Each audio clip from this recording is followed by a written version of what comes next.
Batman #124 da DC Comics conta duas histórias maravilhosas quando a temporada de Williamson termina. Esta edição foi removida do drama Shadow War, atualmente em execução em muitos dos títulos do Bat. Então a oferta aqui começa com um one-shot e termina com uma ótima prévia.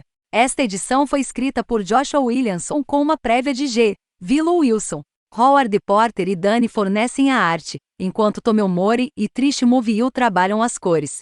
Clayton Covlis e Hassan Osmani Raoul escrevem essas belas histórias. Nenhuma Guerra das Sombras fica ótima, porque Williamson deixa os fãs com um Batman heróico e compassivo em um conto emocional e fundamentado. É a edição final do curto e picante mandato de Joshua Williamson em Batman. Apropriadamente, ele volta ao primeiro arco, Eyes, com um epílogo para colocar uma reverência em algumas das ideias e personagens que estrearam lá. Mas primeiro, Bruce recebe um rápido resumo do status quo atual. Apesar de ter se entregado ao DO, Talia al Ghul passou despercebida, junto com Damian.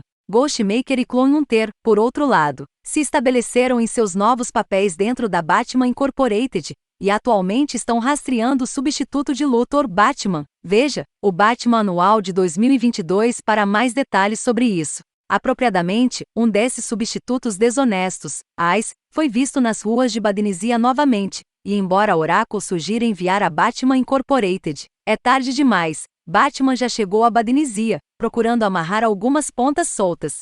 Claro, isso seria chato se tudo acabasse sendo exatamente o que parece ser, então você pode esperar uma reviravolta ao longo do caminho, que não vou estragar aqui. Para um terreno mais seguro, recorremos ao detetive Kaya, o oficial que se aliou a Batman durante sua primeira visita. Na época eu falei um pouco sobre o quão interessante ela parecia ser, e como o enredo parecia colocá-la para um papel potencialmente maior, ou pelo menos um retorno. Esta edição cumpre essa promessa com um olhar sobre seu passado, e o que a motiva enquanto procura resolver o mistério central de sua vida, o que aconteceu com seus pais, Joy e Jim Kaya, que desapareceram enquanto organizavam protestos contra a corrupção governamental. Claro, sua angústia e desejo de vingança ressoam com Bruce. A questão torna-se: ela vai cair em sua raiva, ou ela vai superar isso? A resposta, independentemente do que ela faça, tem consequências mais amplas para ela do que apenas os efeitos do momento. Honestamente, eu pensei que Kaya era o mais interessante dos novos personagens introduzidos durante Eyes, não que o próprio Eyes não seja intrigante, mas o mistério de sua natureza impediu que a história realmente entrasse na carne de seu personagem. Sendo esse o caso, estou satisfeito em vê-la retornar e interessado em ver onde sua história vai a partir daqui. Isso é spoiler? Bem, talvez um pequenino, mas se você pegou as pistas na edição 121, a trajetória dela não é surpreendente, mas é potencialmente bem empolgante.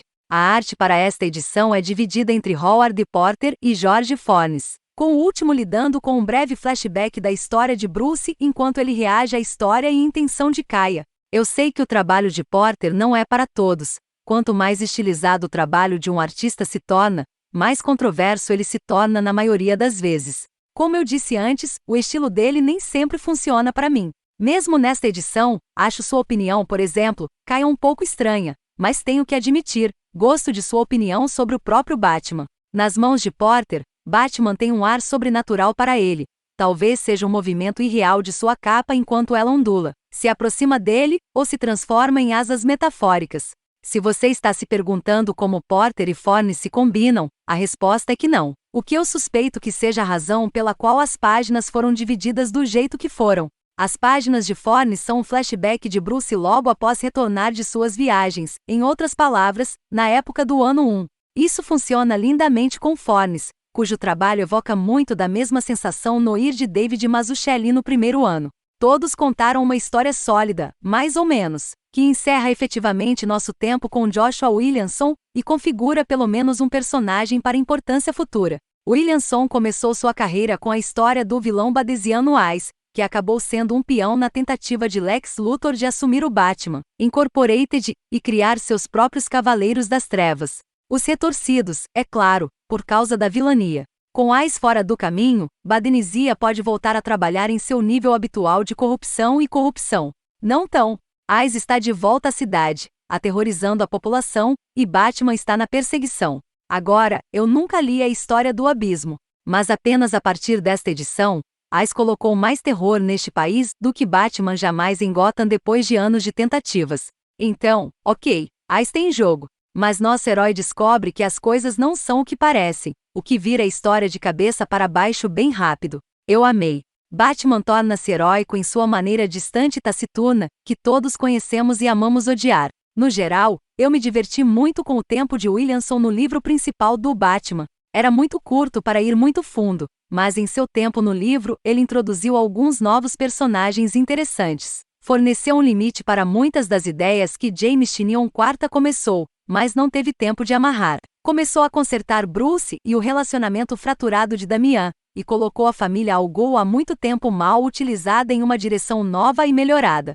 O que mais eu poderia pedir em menos de 10 edições? Batman #124 continua com uma prévia da série Poison Ivy, que já saiu. Wilson, um dos melhores dos quadrinhos, nos dá a conflituosa, complexa e profundamente escrita Pamela Isley que eu amo. Sempre fui uma grande fã de Eve desde quando, e estou adorando que ela esteja recebendo mais imprensa.